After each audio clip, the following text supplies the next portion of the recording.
দৰঙত লাখ লাখ টকাৰ কৰ ফাঁকিৰে চলিছে চোৰাং বালিৰ মুকলি বেহা। বালি মাফিয়াৰ হিয়াৰ আপোন অজয় কুমাৰ ডেকা।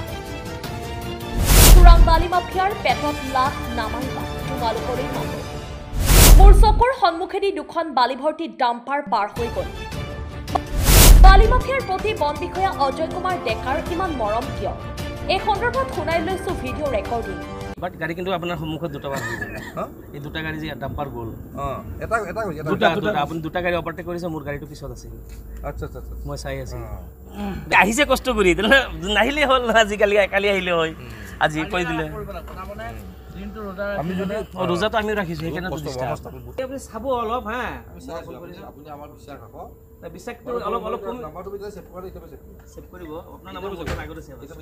অজয় নহয় জানো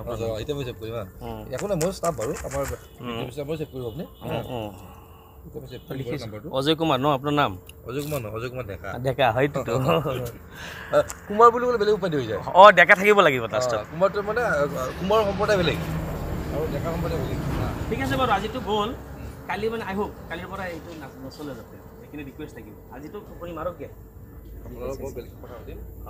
মানুহ পেটত লাখ নামাৰিব। প্ৰথম কথা, মানুহবিলাক আপোনাৰ নকৰে, মানুহবিলাক আপোনাৰ নকৰে, কিন্তু পুৰা কথা কৈছোঁ। ঠিক আছে দিয়ক, আৰু পেটত নামাৰিব, আমিও কাই নামাৰোঁ। এতিয়া আহিছো মূল বিষয়লৈ। দৰঙৰ বন বিষয়াৰ ৰহস্যজনক নীৰৱতা, ডিএফক জনোৱাৰ পিছতো গুৰুত্ব নিদিয়াৰ ভয়ংকৰ অভিযোগ। মঙলদৈ বন বিষয়া কাৰ্যালয়ৰ অন্তৰ্গত দলগাঁও থানাৰ অন্তৰ্গত তিলমৰিস্থিত ধনশ্ৰী নৈত চোৰাং বালি মাফিয়াই অব্যাহত ৰাখিছে বালি খনন। ফলত ধনশ্ৰী নৈৰ মূল মথাউৰিৰ প্ৰতি চৰম ভাবুকি। দৰং ওদালগুৰিৰ কেইজনমান অসাধু চোৰাং বালি মাফিয়াই অবৈধভাৱে বালি খনন কৰি এক প্ৰকাৰ সন্ত্ৰাস চলাই আছে। ৰাইজৰ মাজত আতংক সৃষ্টি কৰি নিতৌ ডাম্পাৰ ট্ৰেক্টৰেৰে অহৰহ কঢ়িয়াই আছে চোৰাং বালি। কিন্তু সকলো দেখিও এই অবৈধ খনন বন্ধ কৰাত ব্যাপক বন বিভাগ ব্যৰ্থ হোৱাৰ গুৰুতৰ অভিযোগ।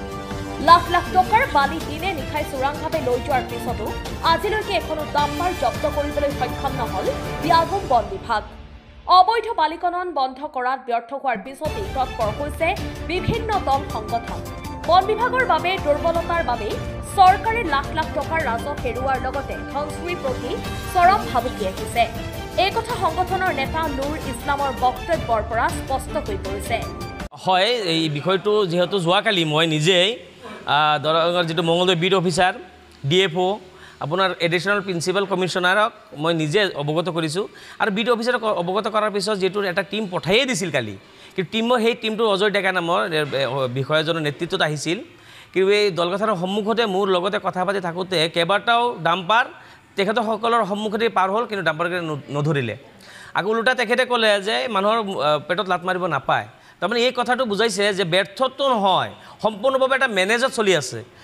লাখ লাখ টকাৰ কৰ, চৰকাৰী কৰ ফাঁকি দি দিনে নিশাই অবৈধভাৱে চোৰাং বালিৰ মুকলি বেহা চলাই থকাৰ পিছতো দৰং জিলা বন বিষয়া বা ডিভিশ্যনেল ফৰেষ্ট অফিচাৰ কিয় কোনো ব্যৱস্থা গ্ৰহণ কৰা নাই, এইটো এটা কিন্তু ৰহস্যৰ আৱৰ্তন।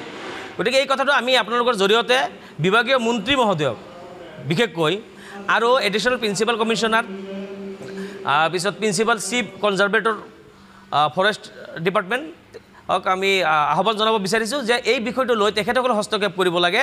আৰু যিটো ডিভিশ্যনেল ফৰেষ্ট অফিচাৰক কোৱাৰ পিছতো এতিয়ালৈকে কোনো ব্যৱস্থা গ্ৰহণ কৰা নাই।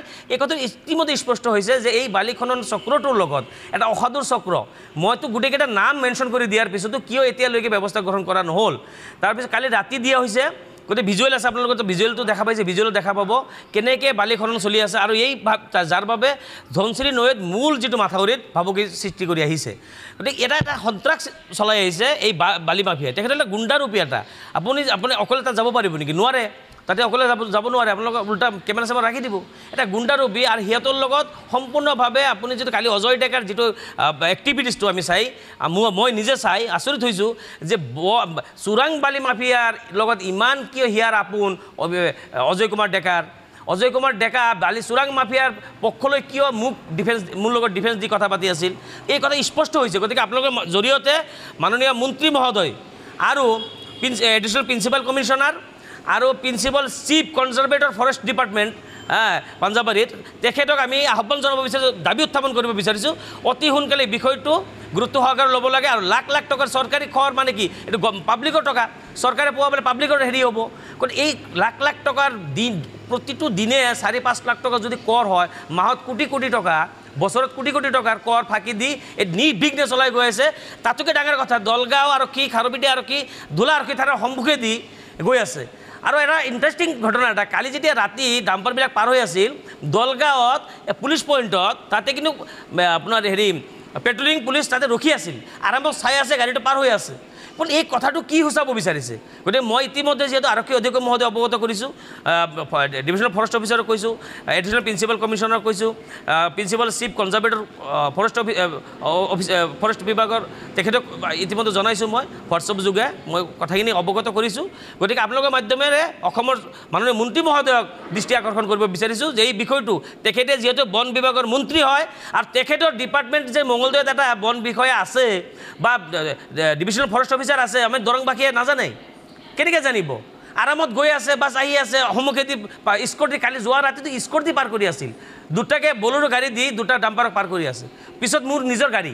এই কথাবিলাক কি সূচাব বিচাৰিছে? গতিকে আপোনালোকৰ মাধ্যমে এই বিষয়টো মাননীয় মন্ত্ৰী মহোদয় হস্তক্ষেপ বিচাৰিছোঁ আমি।